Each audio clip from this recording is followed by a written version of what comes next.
I come from a broken home, which is not that unusual these days. My parents used to always threaten each other with divorce. And you hear that as a little kid and you think, that's the worst thing that one person could ever say to another person. Now I'm married? Not that bad. Did you hear that response? Everyone started to laugh and then realized they were sitting next to their spouse and became the assholes of the comedy world. I'm disappointed in some of you. You don't think if your spouse left, you'd have a couple, it'd be all right for just a little? I love my wife. It would hurt if she left, but there would be good days. Like, I don't know what it's like at your house, but at my house, the day I get to go canoeing with somebody else and don't have to do all the paddling would be at the top of the good day list. I live on a river. My wife said, let's get a canoe. Let's paddle upstream. Let's float back down. I don't think my wife knows what let's means. Because I got into the canoe and I started paddling. I looked up. She had not brought a paddle onto the canoe.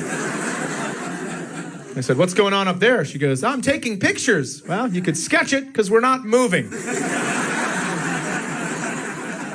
It was like a canoe treadmill. You could not go when water's coming at you.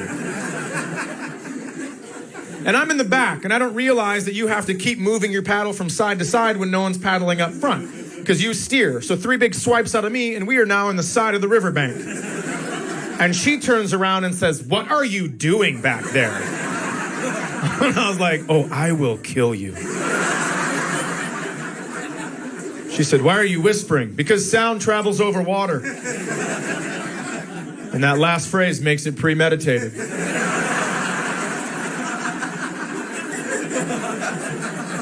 I'm not doing an extra 5 because you didn't bring a paddle.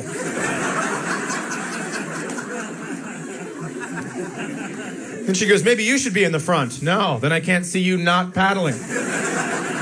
Who thinks it's a good idea to paddle up a stream? Maybe when we're done, we could throw raspberries at the moon. That's just as logical of a thought. Then my wife had an epiphany. She said, I know, let's bring the kids next time. Absolutely. Why wouldn't we? Kids fix everything. Right? You're ever having a bad day? Get some kids in there, see what happens. Right? Let's mix this up with some sunshine and rainbow to the 4th. I'm well aware, okay, I am well aware that children learn through exploration.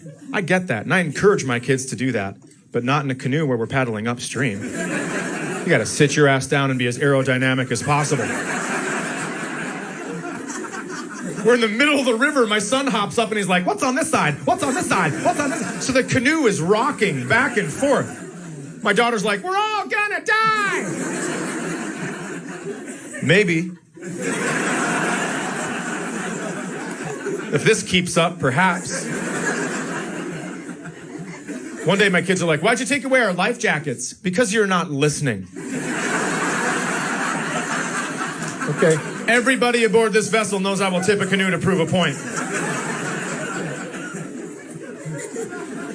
And my wife wanted me to wear a life jacket to be a good example, but that's absurd. I'm the only one paddling. I'm gonna have a massive tit rash from all the repetitive rubbing.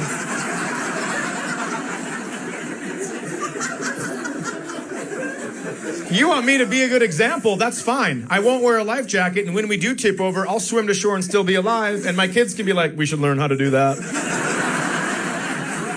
Yeah, that was pretty good. He's over there, and we're still out here in our life jackets. One day, my kids were crawling all over me, and my wife said, maybe we need a bigger canoe. I was like, maybe I need my own apartment. Not to live in, just to reflect in after canoe trips.